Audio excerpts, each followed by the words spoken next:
Tree Ranch with steak and rainbow trout. They also are doing a thing right here, prime rib.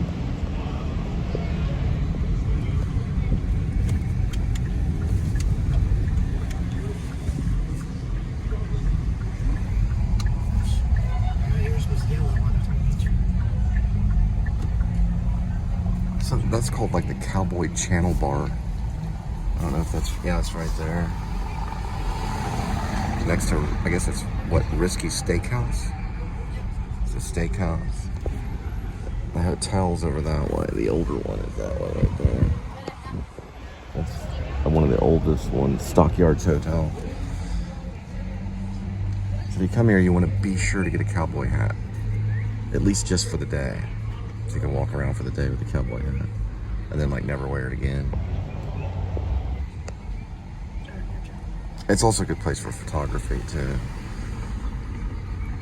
I used to do that in high school. Didn't get to a whole lot in college. Not as much as I'd like to.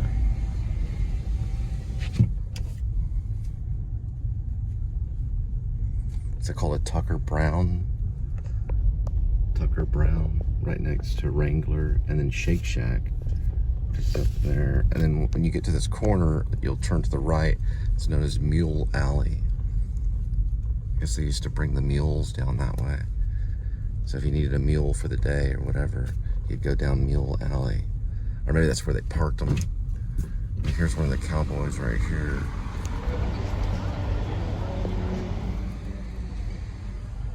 That's Mule Alley right there.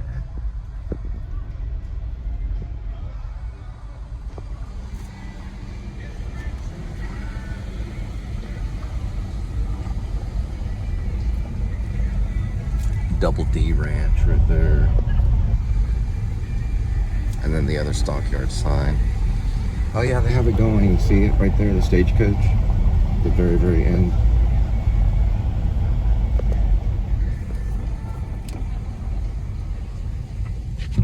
Quanah Parker is a Comanche who did, I think, 7 different raids on this area. Oh, there's poop. Is right here in front of this hotel. I did a thing on Quanah Parker. Basically just reading off of that plaque right there. They could do a whole movie on him. But he refused to sign all these treaties. He was one of the Native Americans that actually really protested. He's still here looking over, reminding people, I ain't gonna take your BS.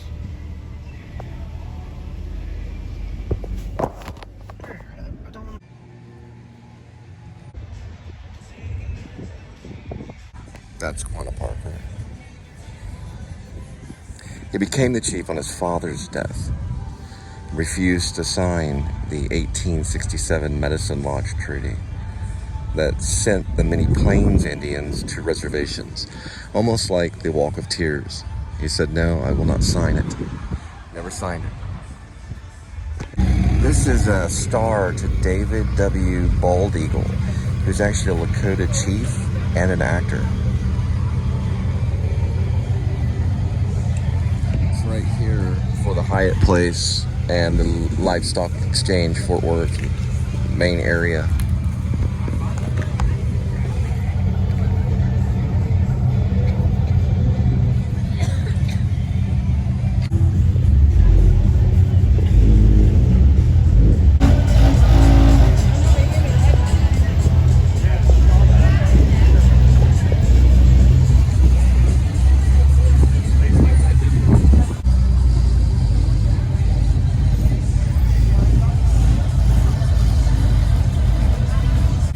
So if you're in this corner right here, the Livestock Exchange, Fort Worth, there's the main sign, the Stockyards entering the main exchange street. You're going towards the Hyatt Place here. There's Quanah Parker. There's the star for David W. Bald Eagle. It's right here. Never seen it. Didn't even know it was here. You go straight this way. I'll just walk this way and let you see.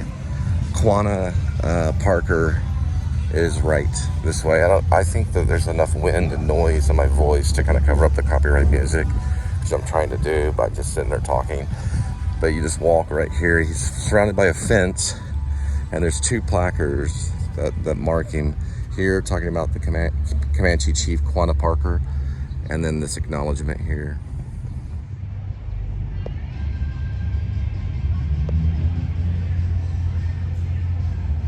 It's basically saying, acknowledging that Chief Quanah Parker was a son of 2 cultures. It is the only right that we recognize those who taught us about the Comanches and inspired Fort Worth to celebrate the contribution of these 2 cultures. Brad Patterson, Doug Harmon, Chris Farkas, Eddie Sandoval, actually Noah Sandoval, and Ben Tamakaria, 3 Anglos, 1 Apache. Okay, I'm actually Apache heritage. 1 Comanche together for the, I guess, the Numunu, Jake, Janet, and Jim Lane, 2008, under the people. It's a pretty cool little setup. I like the feet too, and it's been signed by some artists down this way.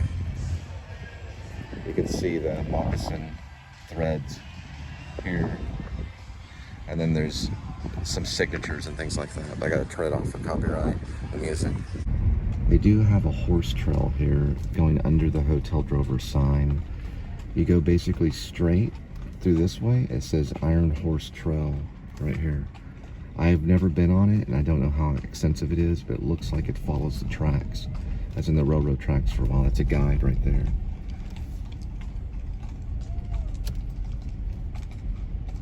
I didn't even know that existed until like maybe a few months ago.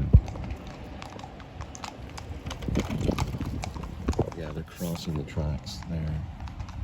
And I guess it'll just wind down there, keeping kind of a nature effect along the trail. And I don't know where you get the horses to do the horse ride. Looks like it's fairly slow. I don't know if we're going to be able to go it. Pretty on the horse, probably. But they stay right behind each other. I don't know if the guide speaks or what. There's a trail guide right there. It's pretty cool. If you're a horseback rider, that could be a lot of fun. And then you've got 2, the Hyatt Place and the one that's the Drover, which is a great hotel on the inside. You know, you could stay there and visit. I don't know the pricing on the horse guide. It probably changes. There are a few different guides too that use electric bikes that go through the culture area or the historic area of Fort Worth. Historic and cultural. Latino Arts is going to be to the left on Main Street from here. And it comes down all the way to around here until you get into more of a Western feel. About around here. This is mostly on this side, Latino arts culture. And the Rose Marine is one of the stars of that, which is a great theater that Rob has worked very hard as a playwright there. The Rose Marine down that way. I'm not going to pass it right now because I'm taking a right. Probably going to head by Whataburger. Oh, that's right. Hang on. It's 12:16. They don't do taquitos this late. It's not till after 11. So I'll find somewhere else to get my breakfast burrito. I'm just gonna turn here and show you the new ISIS Theater. All right, Adobe Western, it's an art gallery, is right here. Directly across from that is going to be the new ISIS Theater, which was restored. I believe it was Luke Wilson that came here with Robert Duvall not very long ago on 12 Angry Orphans. It was a movie that was shown here at the ISIS. My dad and I wanted to turn it into a live theater, but it's still a movie theater. They revamped it. They put money into it and revamped it. There's right here the Maverick. It's a mural. And this is the main exchange right here. East Exchange, and I believe probably West Exchange on that one. It's a tough one to cross. It probably has been for more than a century. You kind of have to be a little weary. Letty's Boots been there forever. And then straight this way, and then to the right is the famous Billy Bob's. Passed by it many times. It's actually kind of hard to see. I met Willie Nelson in the back of Billy Bob's in his tour bus in 1992-ish. He was playing there, and we were also doing a play about farmers at my high school. So my drama teacher was able to schedule a meeting with him and Fort Worth Star-Telegram and a few other students. It was right over, that's Billy Bob's right there. It was right behind there in his tour bus. And it smelled like herb. There's a funny little smell in the air. And then right along that right there is a very, very well constructed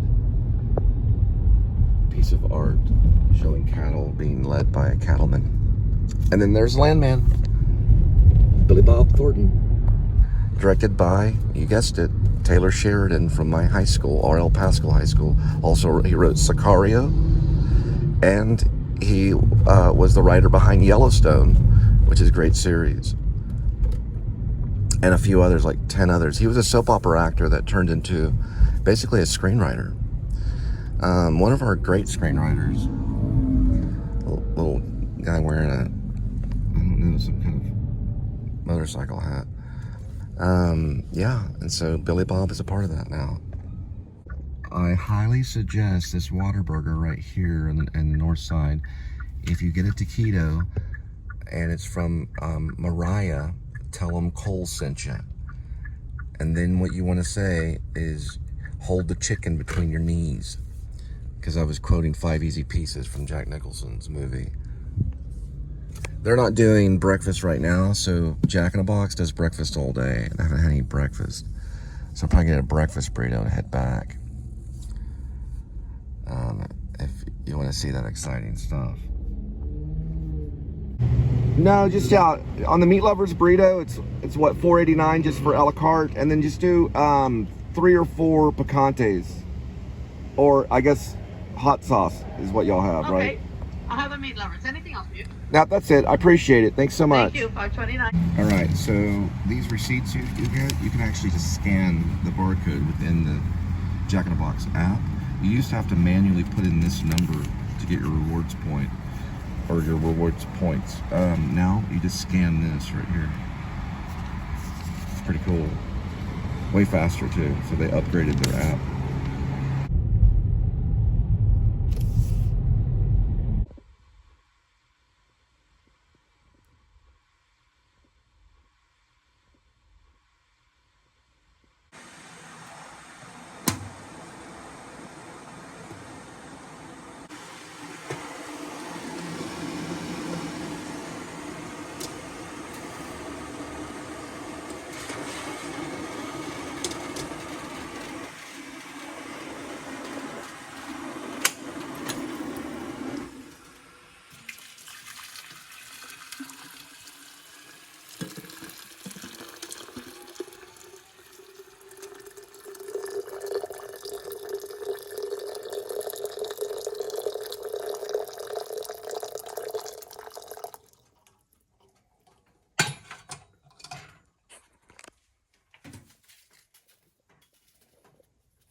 It's Meat Lovers. Doing a lot of thinking about the Jake Paul and Tyson fight. Here's what we learned, okay? First, that Mike Tyson could not apply those short burst 3 or 4 second little videos that we saw mostly on YouTube. He could not apply that type of combo toward Jake Paul. 2 reasons why, maybe, okay? One reason is because Jake Paul might have knocked him out. Another reason is because Tyson was giving it over. to Jake Paul. So the fight became about Jake Paul.